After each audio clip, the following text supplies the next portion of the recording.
define partial, berapa porsinya, terus lu mau ambil apanya gitu dari homeschooling ini. Yang namanya homeschooling itu lu berbasis keluarga kan, itu holistik banget. Lu mau ngambil parsialnya dari mana nih? Lu mau ngambil parsial buat si anak lo atau lu mau ngambil parsial buat lo? Kalau overall menurut gua bisa mungkin tapi susah banget. Kalau lu pakai porsi 100% homeschooling kan lu bener-bener fully based on keluarga kan. Dan di situ ya semua rule, semua aturan itu ya aturan keluarga lo gitu. Nggak dicampur-campur sama aturan sekolah yang mungkin kadang bisa bersinggungan atau bertabrakan sama aturan keluarga kita gitu.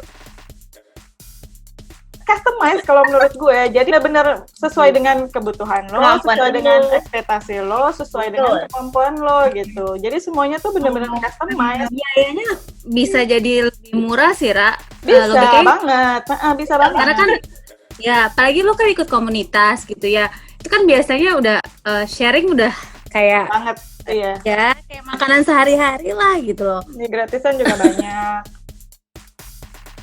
Gue nggak memposisikan diri gue sebagai guru nih ke anak-anak gue, tapi sebagai fasilitator. Jadi gue bakal bilang ke anak gue kalau incapable for that gitu. Gimana kalau kita cari tahu bareng-bareng? Nah itu biasanya gue kayak gitu, gue mengajak dia. Atau kalau kamu bisa cari duluan, silakan gitu. Kalau kamu punya cara lain untuk nyari tahu duluan, silakan gitu. Dan sekarang anak gue udah jagoan dia sih sama gue kalau nyari-nyari apa-apa di YouTube lah, di Google apa segala macam, udah jagoan dia sama gue.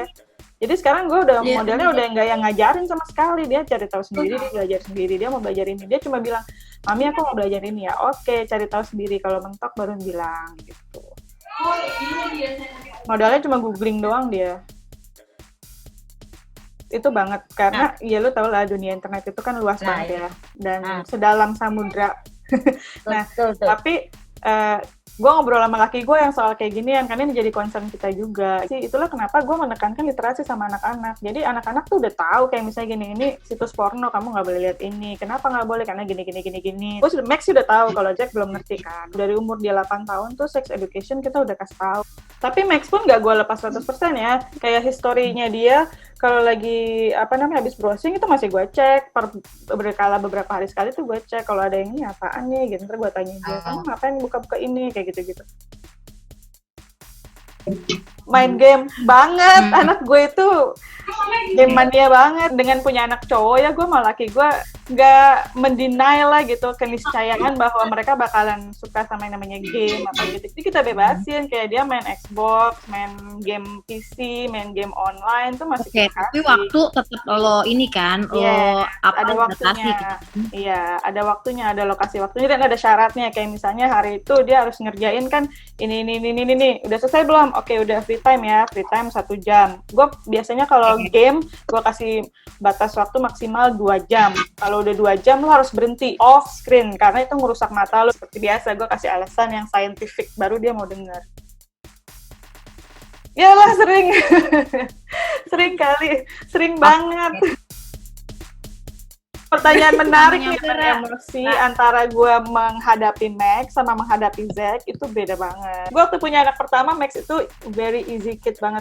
Dia brojol, terus udahlah kayak tumbuh sendiri aja gitu. Beda banget sama Zack. Sesuatu yang berbeda yang itu bikin gue awalnya tuh frustasi yang dulu gue terapkan sama Max itu sama sekali nggak bisa sama Zack. Sama Zack ini beda, termasuk masalah manajemen emosi. Jadi kalau anak-anak melakukan kesalahan atau apa gitu, kalau Max nih ya, gue diem dulu, terus gue cuekin seharian. Kalau kayak gitu Max tahu berarti dia melakukan satu kesalahan. Dari situ aja dia udah langsung merasa bersalah biasanya. Terus dia ngedeketin gue kenapa? Terus kan dia nangis kayak gitu, merasa bersalah. Terus baru gue jelasin gini loh, ini kayak orang pacaran ya.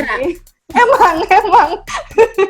Nah kalau sama Zack nggak bisa kayak gitu. Zack itu dia cuek anaknya. Dia menjalani hari-hari ini seperti biasa. Dia sama sekali nggak menggubris kayak gue lagi marah loh. Ini gue lagi marah loh. Kayak gini cara gue marah. Dia nggak peduli gitu loh. Dia nggak peduli. Manajemen emosi gue gimana? Apakah gue stres bersama anak-anak? Pasti stres, tapi gue sama laki gue berusaha untuk kayak gimana cara kita ngeluarin stres ini dari kepala gitu, ganti-gantian. Saling kasih me time lah. Biasanya laki gue kadang kalau dia terlalu baik, gue suka dikasih, oke, kamu 2 hari deh off, aku yang pegang anak-anak gitu. Kalau menurut gue sih itu proses. Anak lu kan udah bertahun-tahun di sekolah nih. Mereka biasa mempercayakan segala macam yang mau dia tahu tuh dari guru sumbernya. Terus kalau tiba-tiba sekarang mereka harus memindahkan sekolah ke rumah, terus harus ngedengerin lo, ya lo nggak bisa berharap mereka langsung bisa ngedengerin lo. Kalau menurut gue ya itu proses. Kayak gue aja, gue proses panjang banget sampai sekarang aja tuh anak-anak juga kadang suka gini, enggak kok aku nemu di Google kayaknya gini deh. Masih perbandingannya, kalau lo kan perbandingannya sama gurunya dia, kalau gue sama Google, coba gimana tuh? Lebih berat nggak hidup gue?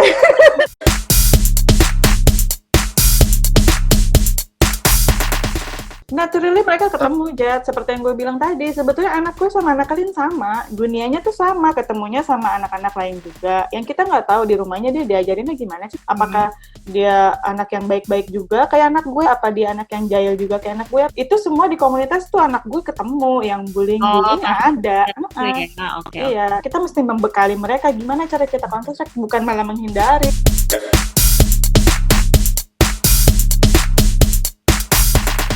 Tergantung, lu memasukin anak sekolah lu misalnya di tengah jalannya tuh umur kelas berapa. Kalau misalnya di Indonesia itu sekolah dia pakai sistem kurtilas, mereka bikin lower block sama upper block. Lower block itu kelas 1 sampai kelas 3, upper block itu kelas 4 sampai kelas 6. Nah, berarti dia harus ikut namanya ujian penyetaraan untuk si upper block itu.